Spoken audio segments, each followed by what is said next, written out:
ಮಾನ್ಯ ಅಧ್ಯಕ್ಷ ನೋಡಿ, ಅದಾನಿನ ಮನೆ ಕರ್ಸ್ಕೊಂತಾರೆ, ನಾಗೇಂದ್ರನ ಮನೆ ಕರ್ಸ್ಕೊಂಡು ರಾಜೀನಾಮೆ ಕೊಡಕ್ಕಾಗಲ್ಲ.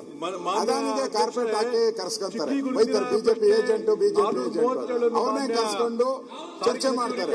ಇಲ್ಲಿ ನಾಗೇಂದ್ರನ್ ಕರ್ಕೊಂಡು 5 ನಿಮಿಷ ಕೆಲಸ ರಾಜೀನಾಮೆ ಮನೆ ಕರೆಸಿ 5 ನಿಮಿಷ ಹೇಳಿದ್ರೆ ರಾಜೀನಾಮೆ ಆಗೋತತೆ. ಅದಾನಿ ಒಂದು ಗೌರವ ನಾಗೇಂದ್ರ ಒಂದ್ಸರಿ ಕೊಟ್ಬಿಡಿ, ಅವನು ಕಳಿಸ್ಬಿಡಿ ಮನೆಗೆ.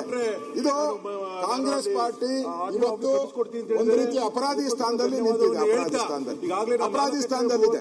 ನಾವು ಬರಗಾಲ ಚರ್ಚೆ ಬಗ್ಗೆ ನಾವು ರೆಡಿ ಇದ್ದೀರಿ, ಮಾತಾಡಕ್ ರೆಡಿ ಇದ್ದೀರಿ. ಬರಗಾಲ ಚರ್ಚೆ ಬಗ್ಗೆ ನಾವು ರೆಡಿ ಇದ್ದೀರಿ, ನೈಸ್ ಬಗ್ಗೆ ರೆಡಿ ಇದ್ದೀರಿ, ಬಿಡದಿ ಬಗ್ಗೆ ರೆಡಿ ಇದ್ದೀರಿ, ರೇಷನ್ ಕಾರ್ಡ್ ರದ್ದು ಮಾಡಿದ್ದಾರೆ ಅದ್ರ ಬಗ್ಗೆನೂ ನಾವು ರೆಡಿ ಇದ್ದೀರಿ, 5 ತಿಂಗಳಿಂದ ಪೆನ್ಷನ್ ಕೊಟ್ಟಿಲ್ಲ ಅದ್ರ ಬಗ್ಗೆನೂ ನಾವು ರೆಡಿ ಇದ್ದೀರಿ.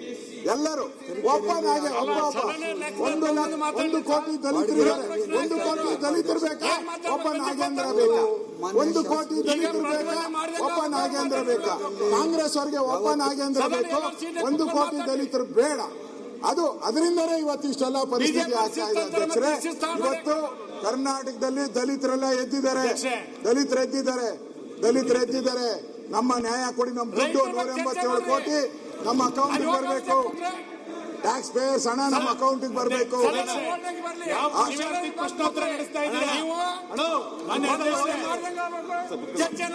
ಅಧ್ಯಕ್ಷ, ಯಾವ ಪುರುಷಾರ್ಥಿಗೆ ಪ್ರಶ್ನೋತ್ತರ ನಡೆಸ್ತಾ ಇದ್ದೀರಾ ನೀವು ಅಧ್ಯಕ್ಷ?